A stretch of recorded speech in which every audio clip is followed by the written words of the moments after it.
எல்லா புகழும் இறைவனுக்கு. வடிவேலுடைய நடிப்பில், அதாவது வடிவேல் முதல் முறையாக வந்து பார்த்தீங்கன்னா கதாநாயகனாக நடிக்க வேண்டியது ஆர்பி சௌத்ரியோடைய சூப்பர் குட் ஃபிலிம்ஸ் தான். எழில் வந்துட்டு ஒரு கதையை ரெடி பண்ணி இதுக்கு வந்துட்டு வடிவேல் நடித்தா நல்லாயிருக்கும் அப்படிங்கிற மாதிரி ஒரு ஐடியாவில் ஒரு ஸ்கிரிப்டை ரெடி பண்ணிவிட்டு என்ன பண்ணியிருக்கிறாரு, அந்த ஸ்கிரிப்டை முதல்ல வந்துட்டு வையாபுரிகிட்ட சொல்லியிருக்கிறாரு.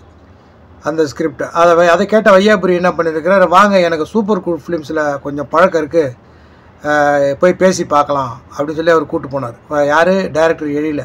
இப்போ சமீபத்தில் கூட தேசிங் ராஜா 2 எடுத்து ஃபெயிலியராக போச்சு, அட்டர் ஃப்ளாப். தேசிங் ராஜா 1லாம் வந்து பார்த்தீங்கன்னா வேறு லெவல் ஹிட்டு.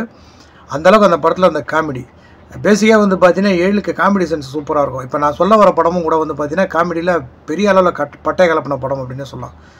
அந்த ஸ்கிரிப்ட் தான் வந்து துள்ளாத மனமும் துள்ளும். இந்த ஸ்கிரிப்டை கேட்ட ஆர்பி சௌத்ரி என்ன பண்ணார், இதை நம்ம வடிவேலு வேணாம், ஒரு பெரிய ஹீரோவுடைய கால்ஷீட்டே என்கிட்ட இருக்குது, இது அவருக்கு ஏற்ற மாதிரி பண்ணி கொடுங்க அப்படின்னு சொல்லி கேட்டு விஜய்க்கு ஏற்ற மாதிரி ஆல்ட்ரு பண்ண படம் தான் இந்த துள்ளாத மனமும் துள்ளும்.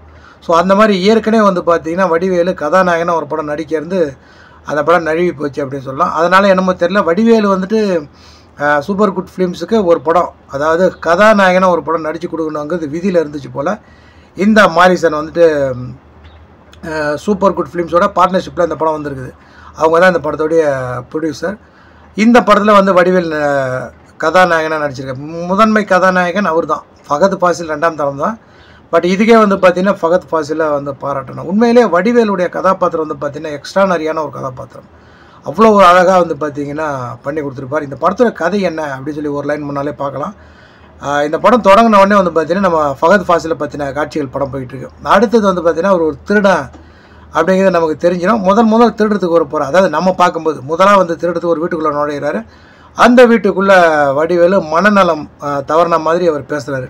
என்னை எப்படியாவது இந்த வீட்டை விட்டு காப்பாற்றிரு, என்னை கொண்டு வெளியே விட்டுடு, என் பையன் என்னை கட்டி போட்டு வச்சுருக்கிறான், நான் எங்கேயாவது தொலைஞ்சு போயிடுவேன்னு சொல்லி அப்படிங்கிற மாதிரி சொல்லுவார். அவருக்கு ஞாபக மருத்தி இருக்க தான் சொல்லுவார். 25,000 பணம் தரேன் அப்படிங்கிற மாதிரி பேரம் பேசி ஃபகத் ஃபாசில் வந்துட்டு அவர் வெளியே கொண்டு போகிறார். வெளியே கொண்டு போய் ஏடிஎம்மில் பணம் எடுத்து கொடுக்குறாரு. ஏடிஎம்மில் 25,000 எடுத்து கொடுக்கும்போது தான் அந்த மானிட்டர், ஏடிஎம் மிஷின் மானிட்டர் வந்து ஃபகத் ஃபாசில் கவனிக்கிறாரு. அதில் 25 லட்சம் அப்படின்னு சொல்லி போட்டுருக்குது.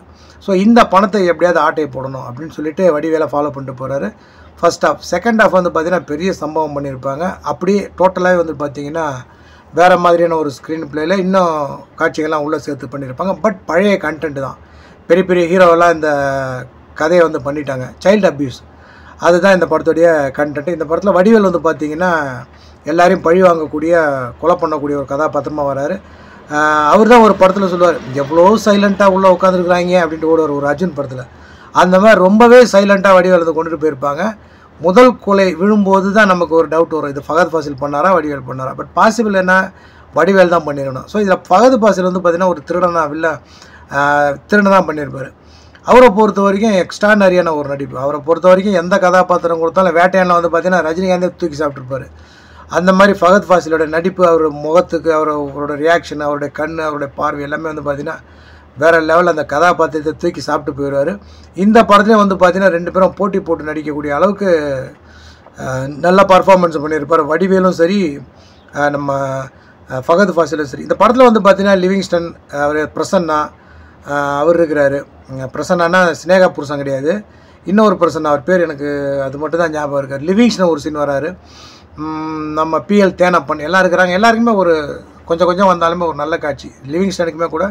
சித்தாரா வந்து பார்த்திங்கன்னா கடைசி வரைக்கும் மனசில் நிற்பாங்க. அந்த மாதிரி ஒரு கதாபாத்திரம். பல இடங்களில் வந்து வடிவேலும் சரி சித்தாராவும் சரி நம்மளை கண்கலங்க வைக்கிறாங்க. கண்டென்ட் அந்த மாதிரியான கண்டென்ட்டு கண்டிப்பாக பார்க்கக்கூடிய ஒரு படம் தான், பார்க்க வேண்டிய ஒரு படம் தான். குழந்தைங்களோட பக்கத்தில் தேட்டர் எதாவது இருந்தது அப்படின்னா குழந்தைங்களோட போய் பாருங்கள். பாட்டை பற்றி பெருசாக சொல்ல முடியாது. இந்த காலத்திலும் இளையராஜா தேவைப்படுகிறார் அப்படிங்கிற மாதிரி ஒரு பாட்டு யூஸ் பண்ணியிருக்கிறாங்க. படம் ஒரு தரமான படம். ஆர்பி சௌத்ரிக்கும் சரி, வடிவேலுக்கும் சரி, இந்த படம் ஒரு மைல்கல்னு சொல்லலாம். மறுபடியும் வடிவேல் கம்பேக் அப்படிங்கிறதுல எந்த மாற்றமும் கிடையாது. பொதுவாகவே நகைச்சுவை நடிகர்கள்லாம் வந்து பார்த்திங்கன்னா கடைசி காலத்தில் கேரக்டர் ரோல் பண்ணுவாங்க நம்ம தமிழ் சினிமாவை பொறுத்த வரைக்கும். அதில் நம்ம நாகேஷை சொல்லலாம், நிறைய நடிகர்களை சொல்லலாம். கவுண்டமணியை கூட வந்து பார்த்திங்கன்னா வரவேற்றுனா செலவு 10 நாள் நல்ல பெரிய ரோல் பண்ணியிருப்பார். அவரும் கதாநாயகனாக நடித்தவர் தான். அது மாதிரி வடிவேலுக்கு வந்து பார்த்திங்கன்னா இனிமேல் இந்த மாதிரி கேரக்டர் ரோல் நிறையா வரும். அப்படிங்கிற எந்த மாற்றமும் கிடையாது. யுவன் சங்கர் ராஜா அந்த படத்துக்கு மியூசிக் பண்ணியிருக்கிறாரு. இளையராஜா பாட்டை ரொம்ப ஈஸியாக அதனால் எடுத்துக்க முடிஞ்சிச்சு அப்படின்னு சொல்லலாம். இறைவன் நாடிலாம் இன்னொரு சந்திக்கிறேன். எல்லா புகழும் இறைவனுக்கு.